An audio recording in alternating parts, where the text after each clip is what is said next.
What is up, guys? Welcome back to another video. This is the last round of the 2017 tournament. We're jumping right into it. I did not have OBS booted up, and my opponent wants to get Rare Indigo. So, I don't know anything about my opponent's deck. I did not pay attention to the typing. This hand's kind of bad. I might just open the Mewtwo, because that means I do get a swing off, and he won't really know what I'm playing. Maybe he knows I'm playing bees. He probably knows I'm playing bees. So the pass. And the pass. Oh, that's a Sycamore. That's pretty good. I can't complain about that. Um, I think the only way this hand gets better is if I get an N. So I have to assume my opponent's probably playing Drampa Garb or maybe Espeon Garb. If he's playing Espeon Garb, here's where he would grab the EV and attach the energy to it. Because that's pretty much one of the best things you can do as Espeon on turn 1. So now we see what's gonna happen.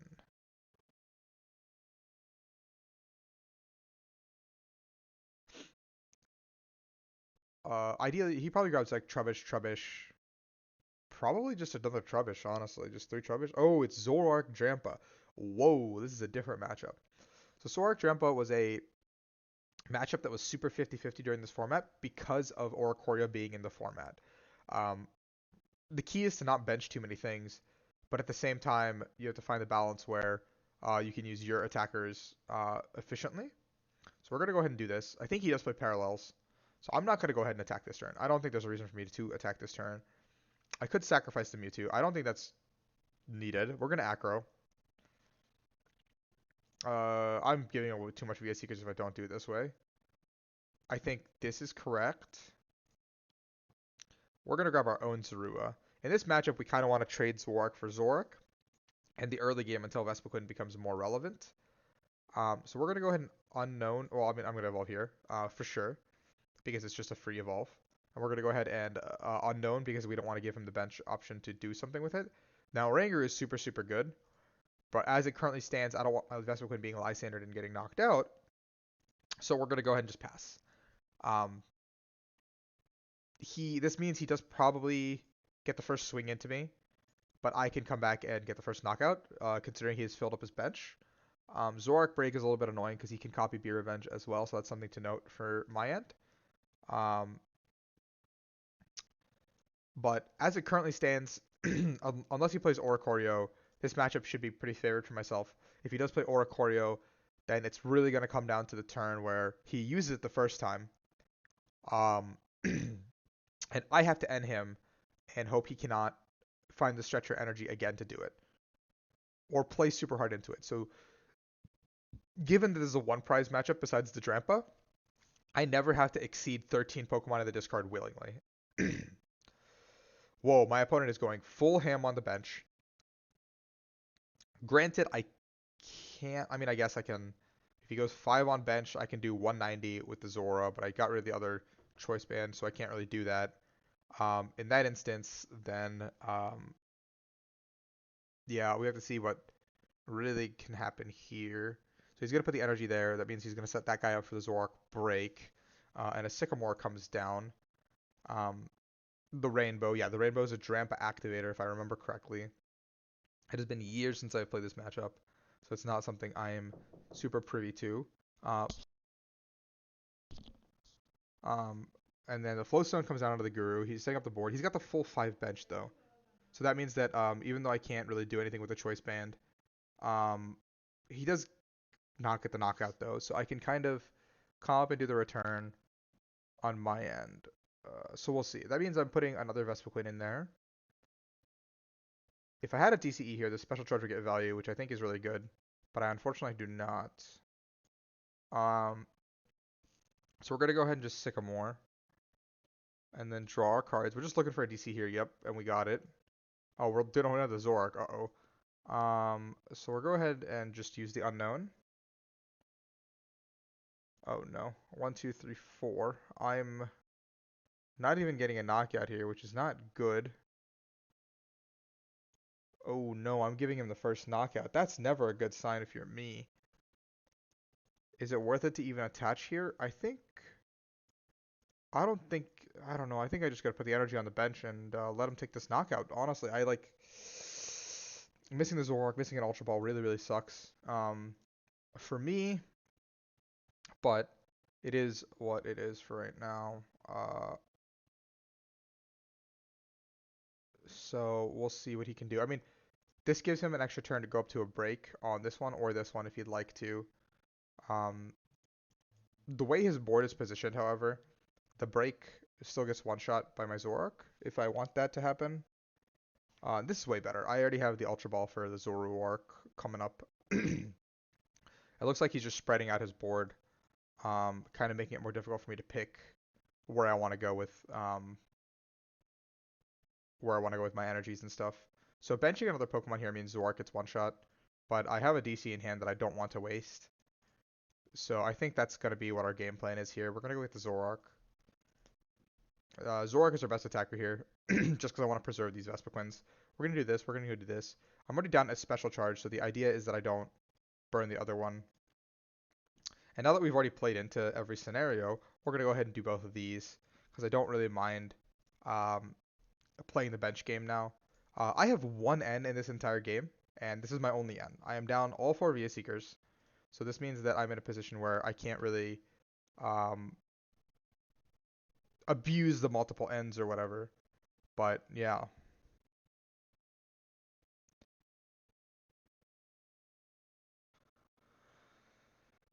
So Zoroark break is again important. I mean, let's look at our discard start. 1, 2, 3, 4, 5, 6, 7, 8. So we have 8 Pokemon in here. Um, the only Oricorio play that really hurts me is if he gets multiple value off it. I only have one N and one Lysander to work with this game. So that being said, I have to take a 2-prizer on the Lysander, and my N has to be disruptive. A Kukui comes through. So it looks like he's looking for the break, and he's going to copy Be Revenge with the Kukui probably to knock me out, if he can do that.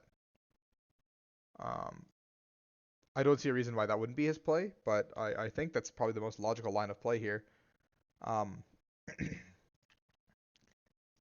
yeah, the break comes through. Let's see what's in his discard. 1, 2. He only has 2 Pokemon, so maybe that doesn't even do anything. So stand-in comes out. And what attack is he going to copy? Oh, he's going to go back here. Oh, he did just copy Mind Jack with Foul Play? I guess. So he's at 140 HP. So that means I need to get 11 into the discard. We have 1, 2, 3, 4, 5, 6, 7, 8, 9, 10. I'm only 1 Pokemon off, but I'd like to do it on the bench guy for sure. So we're going to go this way and do it like this. We're going to go ahead and get the Vespiquen.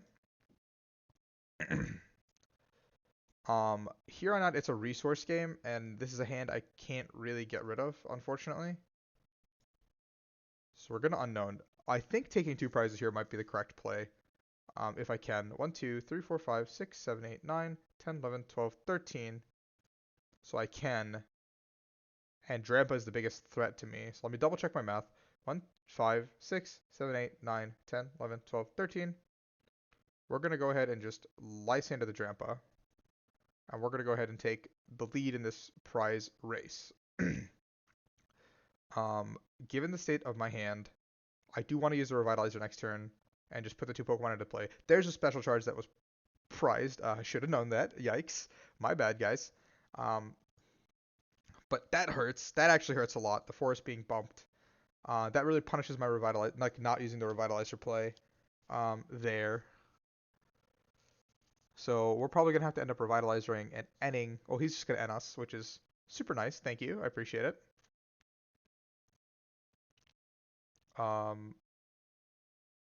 Okay, that's something. Now we go to 15 in the discard. Here's where it gets a little bit sketchy. I didn't really want the 15 into the discard, but if we're going to play it like this, we're going to have to figure out how to... So let's Acro to start. I want to keep Zoroark, and now we're at 16. That's not good.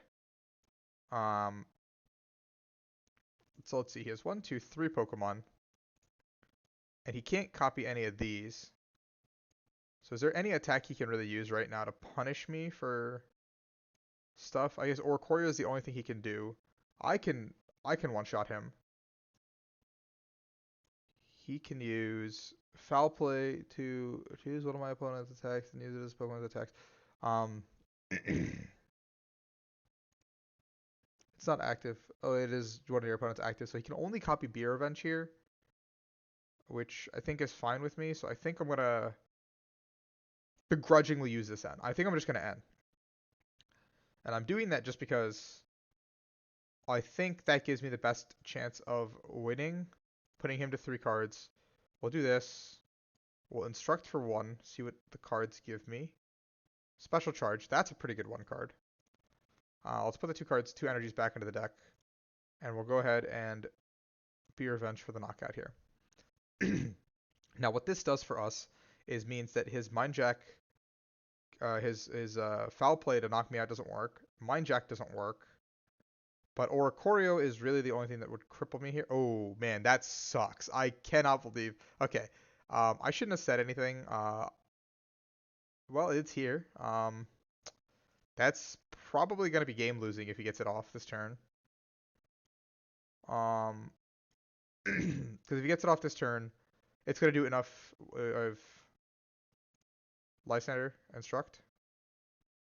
That also hurts a lot. He just kills the Zoroark if he pulls this play off. And then I can't do much. But if he misses, I win. I'm pretty confident.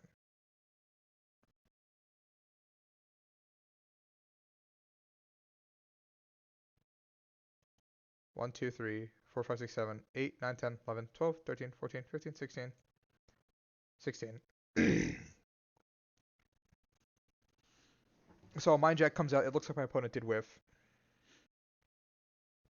The Oricorio is still live, technically.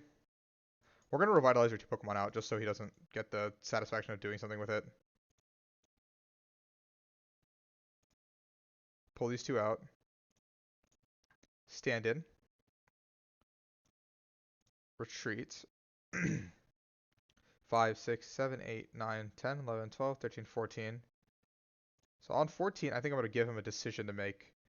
Because, well, actually, I didn't give him much of a decision to make. Because 5, 9, okay, he might just be able to... I might have just screwed myself. No, the math still works. I'm good. If he kills those guys, I can just win with the Zoroark. Because I have weakness on him. So it doesn't matter how many bench he has. Teammates, there we go. That's pretty good. So he's got to have this 1 card or whatever he has in his hand be really good. Vespiquen N. Just end him and us both down. Oh no, Sycamore. He's going to go for it. 5, 6, 7, 8, 9, 10, 11, 12, 13, 14. That's 9. That's 5. He can't do both, but he can kill these 2.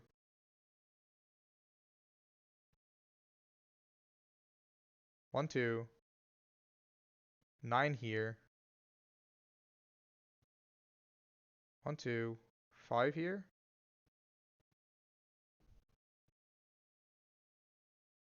4.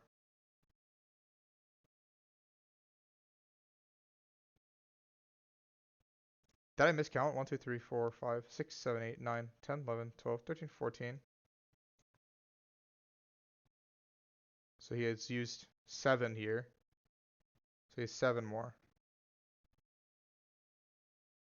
Did I miscount? No. Okay.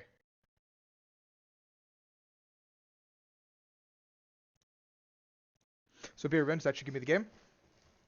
Awesome, awesome, awesome.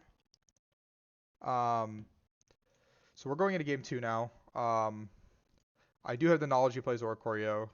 So that's super important to actually know. Note. He said I'm bad at math. Lol. My opponent, I definitely thought that I had that game locked up the moment I revitalized the Pokemon out. I put myself in a position where he couldn't ever go knockout on both my attackers, and after he missed that one crucial turn, I kind of just took it away. Dillon having 2 EX Pokemon on the bench was also a super big liability for him, so I could always get ahead from behind. But the issue was that I was down 4 Vespiquen and a Lysander, so I had 1 Lysander to make it count, so the game became close off that. But if under normal circumstances, that would not really happen. I don't think I'm benching the Guru. I'm just gonna go for a forest play, I think, turn 1.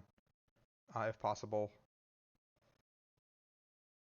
So pass, pass. This hand is kind of good because I can just pitch everything and Sycamore and try to hope to hit the forest.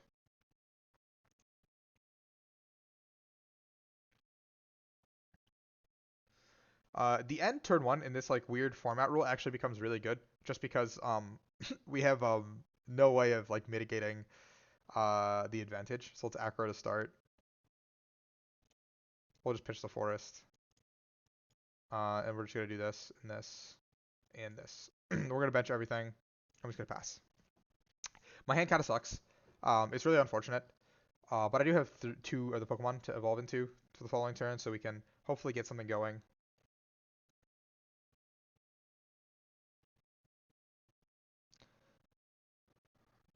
So he's if I'm Dillon, I don't really need to do anything. Just you already have the energy. Benching the Lele is a little bit greedy. Greedy is probably the right word. You're giving me a chance to catch up after going first. And Leleing for a Bridget, I don't understand that. Now with a Choice Band and a DCE, I can just one-shot this Lele. But maybe his hand is just that bad that he has to Oranguru. Or maybe the card is free. I'm not entirely sure. So we'll draw for the turn. Unknown. That is something. We'll evolve active. Always happening. Unknown. Choice Band. Okay, so not ideal. I can leave this active. It's not dying, so we're just gonna pass. This is kind of an oof of a game. Yikes. Okay, so Kukui, that does mean he gets the knockout, I believe. That's 3 DCs hit the board. I'm really far back on board and prizes now.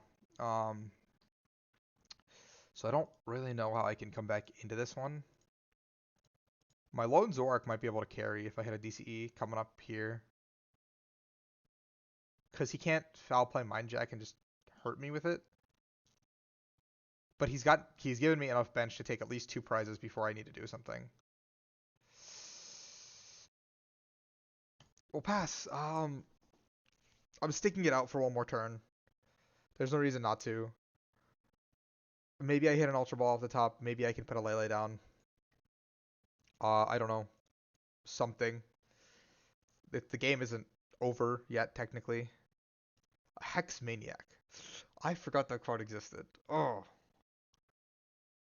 Wonderful. So the only top deck that actually saves me is a supporter or a DCE. I stuck it out for one more turn. It's super ironic that I got the top deck that I needed there.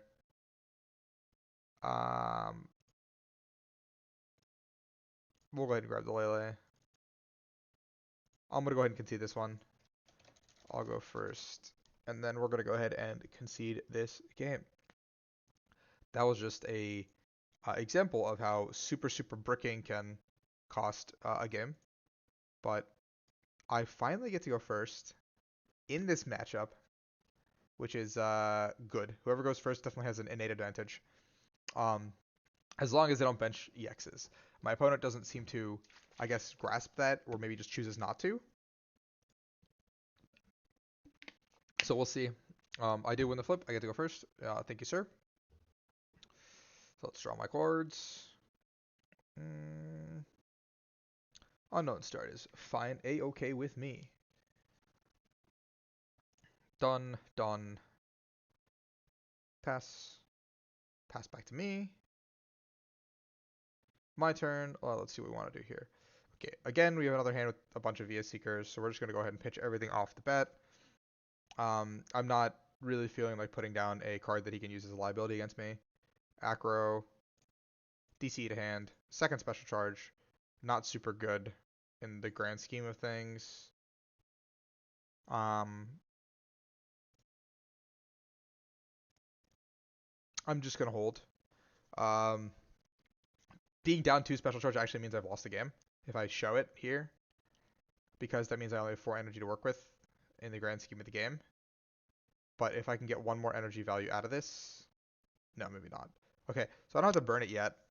So I can pull the game off with 5 energy cards. Um, Also okay. That's also completely fine. So we have two options here. I can go super, super ham boat and try to kill him, or play super conservative. And I think I just want to kill him. Like, I don't want to hold back. I'm just going to go nuts. We're going to... I'm just going to Sycamore. I'm not thinking about it. I'm just going in. Acro. Okay, this hand does not do what I need it to do at all. So we're gonna go ahead and do this. We're gonna go ahead. Okay, the 20 damage is fun and all, but let's do this. Come on. Forest. Does that do anything? 1, 2, 3, 4, 5, 6.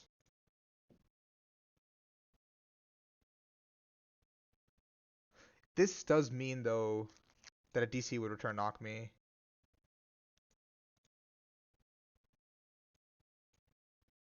Okay, let's do it like this. I'm gonna Shaman and just Sky Return worst case. I think worst case I Sky Return back into the unknown. Okay, so that was kind of a worst case. So we're gonna Sky Return back into the unknown. Um, no harm, no foul kind of thing. I get to keep my energy for the following turn. 1, 2, 3, 4, 5, 6. I was actually a really far ways off of doing anything, but it's worth trying. Sycamore comes out. My opponent had a Shaman, it looks like, but said if I bench the Shaman anyway for 0 and you kill it or kill me, I lose anyway. Okay, so he didn't hit anything again. So this time we're gonna go for it. We're actually just gonna go all in for it. And then we're gonna go ahead and Sycamore. Well, this is 5 Pokemon, so that's a lot of damage right there. Let's double check math. 1, 2, 3, 4, 5, 6, 7, 8, 9, 10, 11, 12, 13.